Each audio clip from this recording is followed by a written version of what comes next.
What is up, you guys? It is your boy, Brent Bickers here, and welcome to another video. And today's video, well, obviously you probably already know this right away. I am recording in some completely unrecognized place, and this is my garage. So, yeah, I'm just not feeling right now, and, you know, just taking a brush, you know, just being outside and hear the birds, which I'm pretty sure you guys will be able to hear, so I'm sorry about that. But today I kind of wanted to just talk about the NFC South, AFC South grades. I'll just do that right away, just so then I can have it be recorded and stuff. So anyway, I guess let's get into the video. Before we get into today's video, please like, subscribe if you're new around here, and like the video to get more views and more people that watch videos like this. So yeah.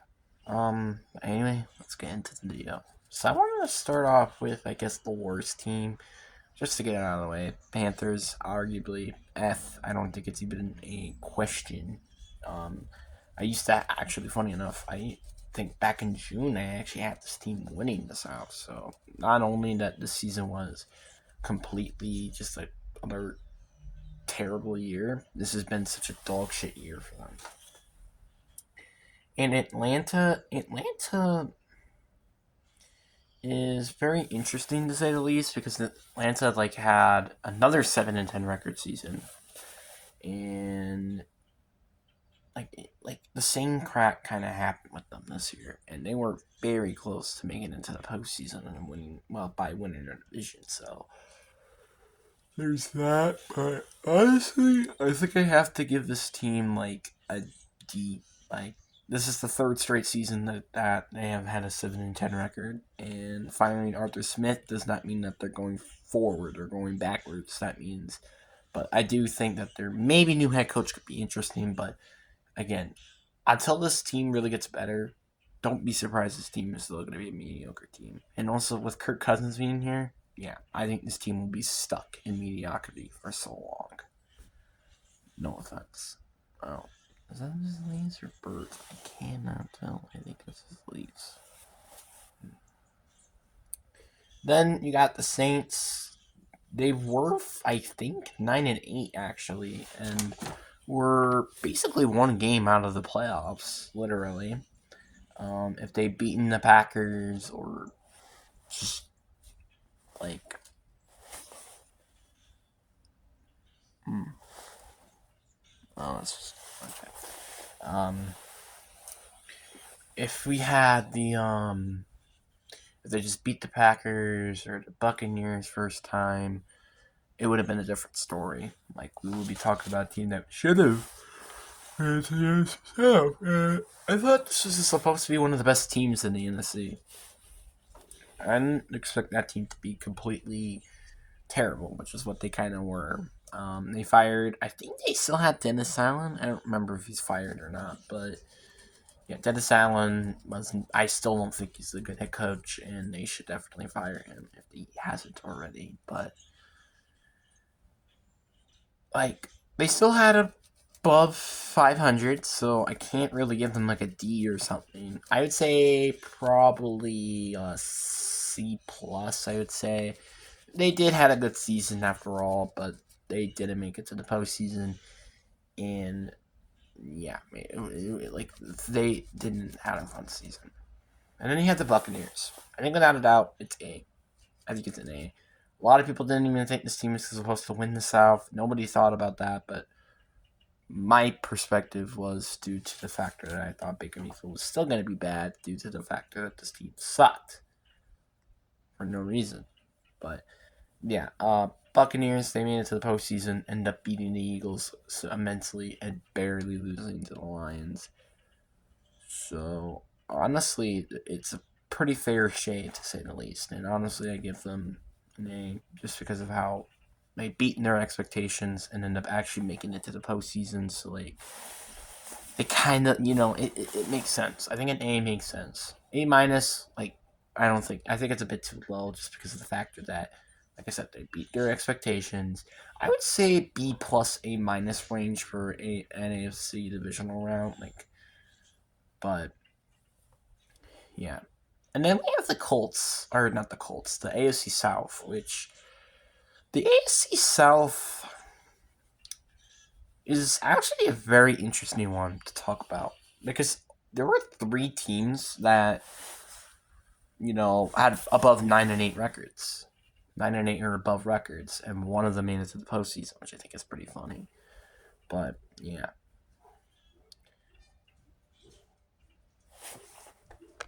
So I guess I might as well start with the worst team, which is the Titans. The Titans are a really weird team to talk about because, on the one hand, you could say that they were definitely below expectations, but on the other hand, you also had basically 2 player teams in your division that exceeded expectations, and then you also end up actually probably being one of the best team, one of the best divisions record-wise. So you can't really blame them for so much, but at the same time, there's a lot you can't blame. So I kind of will give this team I don't know, I guess a D plus, I guess. I think they deserve a higher grade than the Falcons, kind of just due to the factor that they didn't have as high of an expectations this year. Because I don't think a lot of people were thinking that, and also with Ryan Tannehill not being there, it kind of makes sense. So yeah, I'm not gonna be surprised for this team to continue to be this mediocre for so long because we know exactly why. And then we have the Jacksonville Jaguars. I think without a doubt this is a C minus. And the reason why I say C minus is 1, they did actually had a good season. They went 9-8, but they still did not succeed at expectations. I made a video before the season that I said, "Oh wow, this is going to be a juggernaut team that could beat some of the big time AFC teams." And what happened? They went 9-8, missed the postseason, so they didn't even make it to the playoffs. So it's just you can't say anything of an excuse here. Trevor Lawrence, I will admit, did get banged up, but again, that was not was expected though, because their O-line was actually upgraded in the draft when they drafted Anton Harrison. So it kind of just made no sense, and honestly, just continues to say that yeah, I think we put our expectations a little too high for Jacksonville this year. And then we have the Colts. I think the Colts, honestly, I got to give that team a B plus. The fact that it succeeded expectations, despite Anthony Richardson being out, was kind of insane. Anthony Richardson was looking really, really good. You had Gardner Minshew, who's also playing good on that team, and if you had a running back who wasn't hurt, and only you had your 2 star running backs not get hurt in the final game, and Tyler Goodson had to catch a wide open pass and drop it. Only if. Because if he did, you would probably won against maybe the Browns, and you beat the Ravens in the regular season, so what does it mean that you can't beat them in the AFC divisional round? So yeah, there's it's that team is so they have a very bright future in my opinion. I think the Colts can be one of the more juggernaut teams. I'm just not going to get my hopes up because remember what last time that we had a team from the AFC South look good and then they completely plummeted this year. Looking at you, Jaguars. So yeah, arguably I think this team deserves a B plus, even if they didn't make it to the postseason. But again, nobody really was expecting this team to play this good. And then without the Houston Texans, I got I would say I gotta say A minus. I mean, you guys could hate me all you want about oh wait, what? You get Buccaneers an A, but you give Houston an A minus? I understand, okay, jeez. But the thing is with Tampa, they had, I would say, hot lower expectations than the Texans. Like, the Texans were one of those sleeper teams that a lot of people were saying, including me, that this team could be very, very good if the team just, falls in place, which they did with players like Tank Dell, who got injured during the end of the year, Nico Collins, C.J. Stroud, Davian Pierce, Devin Singletary, Will Anderson, Derek Stingley, Christian Harris. There were so many star-studded players on that team that they actually get to build around. They have a lot of young talent, and if they keep building that, and I would say probably draft an O-lineman with your 1 or 2 second-round picks that you have because they traded down this year, I would say they're got a pretty bright future ahead. I don't think this is going to have as good of a season if they don't address the O-line, though. I think this is going to be one of those teams that's just going to have a down year if they don't decide to fix that O-line, because that O-line is pitiful right now. You have Larry and Tunzel and stuff like that. I don't really like how that team is structured at the moment. If they just get a better O-line, which they didn't get it during the draft because they were too busy dealing with other things, I would say this team can have a very good offseason, or a very good season. But yeah, I just don't see them having a good of a season they did this year. I just don't.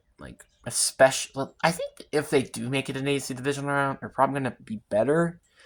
But I wouldn't say they would completely destroy the Cleveland Browns or whoever they go against in the wild card again. Because obviously they have to win against a team and a backup quarterback. So just mentioning that right now. But without a doubt, I think the Texans deserve an A-. So let's just recap what I said. All right, I kind of want to do this so then the video is at least a little bit longer.